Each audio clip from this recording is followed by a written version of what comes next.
Use of be supposed to. Please consider these three sentences. I am supposed to go, I am supposed to be going, and I am supposed to have gone. ये तीन sentences आपके सामने हैं. इन तीन sentences का अर्थ आप क्या निकालते हैं? आपको क्या लग रहा है कि इन तीनों सेंटेंसेस में क्या कहा जा रहा है? अगर कंफ्यूज्ड हैं, नहीं समझ पा रहे हैं, तो आपको ज़रूरत है इस वीडियो को पूरा देखने की. इसलिए मेरे साथ इस वीडियो में अंत तक बने रहें.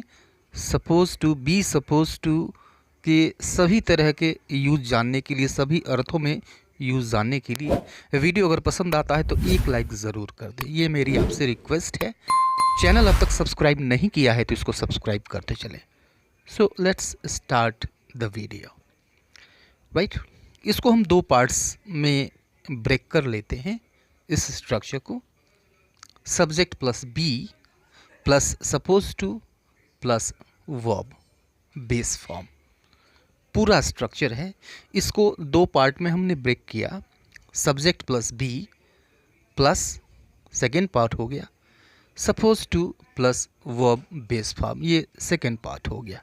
ठीक है, अब इसको देखिए कि सब्जेक्ट प्लस बी, बी का मतलब आप समझते हैं. मैं ये उम्मीद करता हूँ कि बी का मतलब आप समझते हैं. बी मतलब इज, एमा या फिर वाज वर.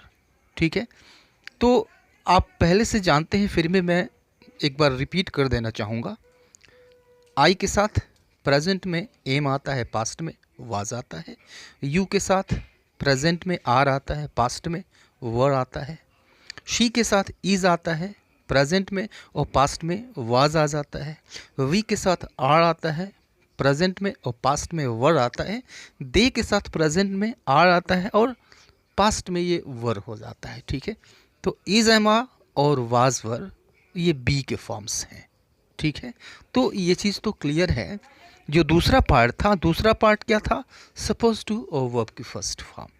राइट, तो वर्ब की बेस फॉर्म, ये चीज़ याद रखिए. सपोज टू गो, वर्ब की base form. Suppose to try, suppose to eat, suppose to exercise, suppose to want. आपने यहाँ पे एक पैटर्न देखा. वर्ब की बेस फॉर्म यूज़ की गई. ठीक है, गोइंग नहीं यूज़ होगा, ट्राइंग नहीं यूज़ होगा. ओके, यानी हमको सिर्फ बेस फॉर्म यूज़ करना है. No second form, no third form, no ING form. ठीक है, और दूसरी चीज़ यहाँ पे सपोज्ड टू ही आएगा, सपोजिंग नहीं होता है, ये फिक्स्ड है सपोज टू. ठीक है, तो ये चीज़ तो क्लियर हो गई.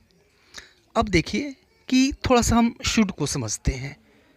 मैं समझता हूँ कि शुड को समझना पहले ज़रूरी है कि शुड का क्या अर्थ होता है, क्योंकि इसका कुछ लेना देना है. इस सपोज टू से इसका कुछ लेना देना है, इसलिए मैं शुड का अर्थ समझाना चाहता हूँ आपको. अब देखिए कि अगर मैं कहूँ आई शुड एक्सरसाइज, ठीक है, मुझे व्यायाम करना चाहिए. We should prepare the report, हमें रिपोर्ट तैयार करना चाहिए. आई शुड वर्क हार्ड, हमें कठोर परिश्रम करना चाहिए. ठीक है, अब थोड़ा सा सोचिए कि ये जो डिसीजंस लिए गए तीनों सेंटेंसेस में, ये डिसीजंस किसके द्वारा लिए गए हैं? क्या ये सब्जेक्ट के डिसीजंस हैं? क्या ये सारी बातें, ये सारे डिसीजंस सब्जेक्ट की मर्जी है? बिल्कुल है, ये डिसीजंस स्पीकर के हैं.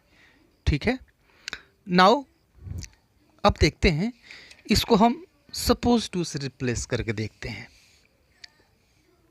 I am suppose to exercise. ठीक है, and we are suppose to prepare the report, और I am suppose to work hard. ठीक है, अब देखिए कि जो सेकंड कंडीशन दिखाई दी आपको बी सपोज टू के साथ, ये बता रहा है कि जो डिसीज़न है वो आपका नहीं है. ठीक है, ये डिसीज़न किसी और का है, कोई और है जो आपसे एक्सपेक्ट करता है. ठीक है, ये ऑब्लिगेशंस हैं जो किसी और ने आप पर थोप रखा है, मीन्स जो प्रेशर है वह एक्सटर्नल है, ठीक है। जो एक्सटर्नल जो चीज़ है जिसके वजह से आप प्रेशर में हैं, ऑब्लिगेशन में हैं, एक्सपेक्टेशन में है, यह सोर्स क्या है? एक्सटर्नल सोर्स है, ठीक है। जैसे I am suppose to exercise, यानी इसका मतलब भी वही हुआ, मुझे एक्सरसाइज करना चाहिए क्योंकि मेरा डॉक्टर ये चाहता है, डॉक्टर ये चाहता है, डॉक्टर की एक्सपेक्टेशन है कि मैं एक्सरसाइज करूं, ठीक है। We are suppose to prepare the report, ठीक है, यानी हमें रिपोर्ट को तैयार करना चाहिए, इसका मतलब ये हुआ, ठीक है। आवर बॉस एक्सपेक्टेड, ठीक है, बॉस को हमसे ये उम्मीद है। जो सोर्स है वो एक्सटर्नल है। I am suppose to work hard, I am suppose to work hard, यानी मुझे कठिन परिश्रम करना चाहिए। माई फादर एक्सपेक्ट्स इट, ठीक है, यह उम्मीद मेरे पिता की है। बी सपोज टू, ये शो करता है ऑब्लिगेशन या फिर एक्सपेक्टेशन फ्रॉम एक्सटर्नल सोर्स, ठीक है। और ये जो एक्सटर्नल सोर्स हैं वो क्या हो सकते हैं? लॉ हो सकता है, रूल्स एंड रेगुलेशंस हो सकते हैं जिसके मुताबिक हमें काम करना चाहिए। ये कोई कंपनी हो सकती है, कोई फर्म हो सकती है जिसमें हम काम करते हैं, वहाँ से एक्सपेक्टेशन आ सकती है, ऑब्लिगेशन आ सकती है, या फिर जिस सोसाइटी में हम रहते हैं, या फिर जो इटिकेट्स हैं, जो मैनर्स हैं, उसके अकॉर्डिंग एक्सपेक्ट हमसे किया जा सकता है, हमारी सोसाइटी हमसे एक्सपेक्ट कर सकती है, ठीक है। तो ये सोर्सेज ऑफ एक्सपेक्टेशन है जहाँ से एक्सपेक्टेशन पैदा होती है, आती है, ठीक है। एग्जाम्पल देखिए, we are suppose to obey the rules of the road, ठीक है। मतलब क्या हुआ इसका कि हमें सड़क के नियमों का पालन करना चाहिए, ठीक है। ये कानून है, यह लॉ है, रूल्स एंड रेगुलेशंस है, ये नियम है और इस नियम का हमें पालन करना चाहिए। तो जो सोर्स ऑफ एक्सपेक्टेशन है बाहरी है, एक्सटर्नल है, ये हमारा अपना डिसीजन नहीं है, ठीक है। All employees are suppose to wear proper dress, ठीक है, यानी सभी कर्मचारियों को ठीक ड्रेस पहनना चाहिए, यूनिफॉर्म पहनना चाहिए, ठीक है, राइट। और ये कहाँ से आया? ये कंपनी के रूल्स एंड रेगुलेशन से आया जिस फर्म में हम काम करते हैं, ठीक है। फर्म एक्सपेक्ट करती है, right. You are suppose to behave well, right, यानी तुम्हें अच्छा व्यवहार करना चाहिए, ये हमसे एक्सपेक्ट किया जाता है, ये एक्सपेक्टेशन हमसे है। कौन करता है? सोसाइटी करती है, जिस सोसाइटी में हम रहते हैं।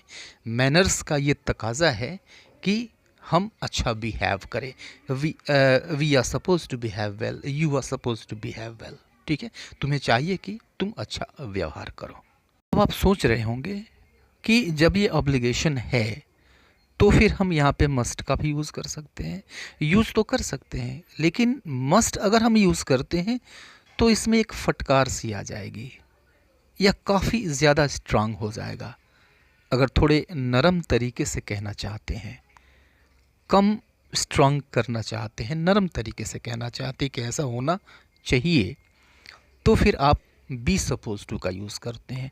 और बिल्कुल स्ट्रांग हो तो फिर आपको मस्ट का यूज़ करना चाहिए, क्योंकि इसमें फटकार है, राइट, इसमें पनिशमेंट होगा, ऐसा हिंट देता है ये। जैसे एग्जाम्पल देखिए, you are suppose to get a gift when you go to a birthday party, ठीक है। तो यह एक इटिकेट है, एक मैनर है कि जब हम किसी बर्थडे पार्टी में जाएं तो जिसका बर्थडे है उसके लिए उपहार लेकर जाएं, गिफ्ट लेकर जाएं, गिफ्ट लेकर हमें जाना चाहिए, ठीक है। ऐसा एटिकेट है, मैनर है, सोसाइटी एक्सपेक्ट ये करती है, ठीक है। तो यहाँ पर तो एक्सपेक्टेशन हो गया।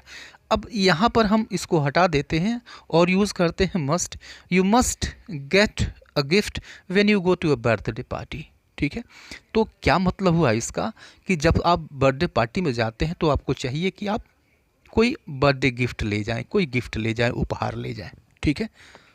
तो इसका मतलब ये हुआ कि अगर आप नहीं ले जाते हैं तो फिर वहाँ से आपको धक्के देकर भगा दिया जाएगा, ठीक है। मस्ट ऐसा सेंस देता है। ठीक है, तो नरम तरीके से कहना चाहते हैं तो आप बी सपोज टू का यूज़ करिए। ठीक है, राइट। सेकेंड कंडीशन हम देखते हैं कि जो एक्सपेक्टेशन है वह एक्सपेक्टेशन आपके अनुभव के आधार पर थी। अब तक जो हमने पढ़ा, अब तक जो हमने देखा, वह सारे एक्सपेक्टेशन जो ऑब्लिगेशन थे ये अनुभव के आधार पर था। ठीक है, हो सकता है कि आपने एक एक्सपेक्टेशन बना लिया सुन करके कि उसको ऐसा होना चाहिए। आपने कई चीज़ों से, कई तरफ से सुना, कई लोगों से सुना, खुद का अनुभव नहीं है, और उस अनुभव के उस सुनने के आधार पे आपने यह धारणा बना लिया कि हाँ ये ठीक होगा, ये सही होगा। ठीक है, तो उसके लिए भी हम बी सपोज टू का यूज़ करते हैं। जैसे देखिए, doctor Batra is suppose to be the best cardiologist in the city. ठीक है, यानी डॉक्टर बत्रा को इस शहर का सबसे अच्छा कार्डियोलॉजिस्ट माना जाता है। ठीक है, समझा जाता है। ओके, तो डॉक्टर बत्रा से आप मिले नहीं, ठीक है, उनके पास आप कभी गए नहीं, लेकिन बहुत सारे लोगों ने आपको बताया है कि डॉक्टर बत्रा ऐसे हैं, डॉक्टर बत्रा वैसे हैं। तो लोगों से सुनकर आपके मन में यह धारणा बन गई कि हाँ, doctor Batra is the best cardiologist in the city, शहर के सबसे अच्छे कार्डियोलॉजिस्ट हैं। ठीक है, तो सुन करके आपने अवधारणा बना ली। ठीक है, अब देखिए दूसरा एग्जाम्पल कि I haven't seen the movie 1920। 1920 ये मूवी है, संभवतः नाम का कुछ हिस्सा छूट रहा है। एक हॉरर मूवी है, राइट, हॉरर मूवी, काफ़ी अच्छी मूवी है। I haven't seen the movie 1920, यानी 1920 मूवी मैंने देखी नहीं है। ठीक है, it is suppose to be one of the scariest movie of its time. ठीक है, यानी अपने समय की ये सबसे डरावनी फिल्मों में से एक इसको माना जाता है। ठीक है, मैंने देखी तो नहीं, लेकिन कई मेरे दोस्तों ने मुझे बताया, कई सारे फ्रेंड्स ने मुझे बताया है कि बड़ी डरावनी फिल्म है ये। ठीक है, और उनको मैंने विश्वास कर लिया। ठीक है, मेरी यह धारणा बन गई सुन करके। मेरे खुद का कोई एक्सपीरियंस नहीं है, मैंने उसे देखा ही नहीं। ठीक है, right. So this was the next second condition. Now let us see the third condition when we use be suppose to. ठीक है, अब ये थर्ड कंडीशन है। पीछे तो हमने ये देखा कि एक्सपेक्टेशन है कि हम ऐसा करें। ठीक है, लेकिन अब हम ऐसा एक्सपेक्टेशन की बात करेंगे जो कि एक्सपेक्टेशन पूरी नहीं हुई, उम्मीद जो है वह पूरी नहीं हुई। ठीक है, राइट, और जिस वजह से इट कैन कॉज एंगर, इससे गुस्सा भी पैदा हो सकता है या फिर निराशा भी पैदा हो सकती है। ठीक है, जैसे you were suppose to complete this task by now, right, you were suppose to complete this task by now. ठीक है, यानी तुमको अब तक ये काम पूरा कर लेना चाहिए। ठीक है, पूरा कर लेना चाहिए। देखिए, एक्सपेक्टेशन जो था यह कंप्लीट नहीं हुआ, अब तक काम पूरा नहीं हुआ, लेकिन हो जाना चाहिए। ठीक है, हो जाना चाहिए था, ये एक्सपेक्टेशन कंप्लीट नहीं हुआ।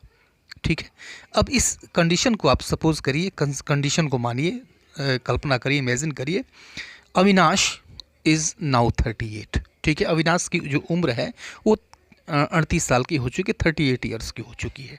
ठीक है, अब he is suppose to be married. ठीक है, he is suppose to be married, यानी उसको शादी कर लेनी चाहिए ना, उम्र उसकी काफ़ी ज़्यादा हो गई है, कर लेनी चाहिए, लेकिन की नहीं। एक्सपेक्टेशन यहाँ पर उसका फुलफ़िल नहीं हुआ, कंप्लीट नहीं हुआ। जो लोग एक्सपेक्ट करते थे, सोसाइटी जो एक्सपेक्ट करती थी, जो उसके अपने लोग एक्सपेक्ट करते थे, वह एक्सपेक्टेशन कंप्लीट नहीं हुआ, पूरा नहीं हुआ। ठीक है, अधूरी रही। 38 का हो गया फिर भी उसने शादी नहीं की, तो he is suppose to be married, यानी उसको शादी कर लेनी चाहिए। एक और सेंटेंस देखिए, he is suppose to have kids, यानी उसके बच्चे हो जाने चाहिए, और वो भी नहीं हुए। राइट, तो एक्सपेक्टेशन कंप्लीट नहीं हुआ। यह चीज़ दिखाता है। ठीक है, some more examples. He is suppose to be studying but I can see the lights of his room are off. ठीक है, he is suppose to be studying but I can see the lights of his room are off. ठीक है, यानी उसको पढ़ रहा होना चाहिए, बट आई कैन सी, लेकिन मैं देख सकता हूँ the lights of his room are of, कि उसके कमरे की जो बत्तियां हैं वो बुझी हुई हैं। तो कमरे की बत्तियां जो हैं वो बुझी हुई हैं, मतलब वो सो रहा है, वह पढ़ नहीं रहा है। यहाँ पर एक्सपेक्टेशन फुलफिल नहीं हुई, पढ़ रहा होना चाहिए, मुझे उससे ये उम्मीद थी, लेकिन वो तो सो गया। ठीक है, one more example, Jack is suppose to be sleeping but I can hear him playing. Jack is suppose to be sleeping but I can hear him playing. ठीक है, यानी जैक को सो रहा होना चाहिए, but I can hear him playing, लेकिन मैं इसे खेलते हुए सुन सकता हूँ। ठीक है, खेल रहा है, उम्मीद मुझे क्या थी कि जैक तो सो रहा होगा, उसे सो रहा होना चाहिए, एक्सपेक्टेशन ये थी, लेकिन एक्सपेक्टेशन पूरी नहीं हुई, वो तो खेल रहा है भाई, मैं देख सकता हूँ, मैं सुन सकता हूँ उसको। ठीक है, तो मैं समझता हूँ कि ये अच्छी तरह से क्लियर हो गया होगा। Be suppose to, use of be suppose to, right. Video अगर पसंद आई है तो फिर कमेंट बॉक्स में कमेंट करिए। मिलता है नेक्स्ट वीडियो में, तब तक के लिए गुड बाय, टेक केयर।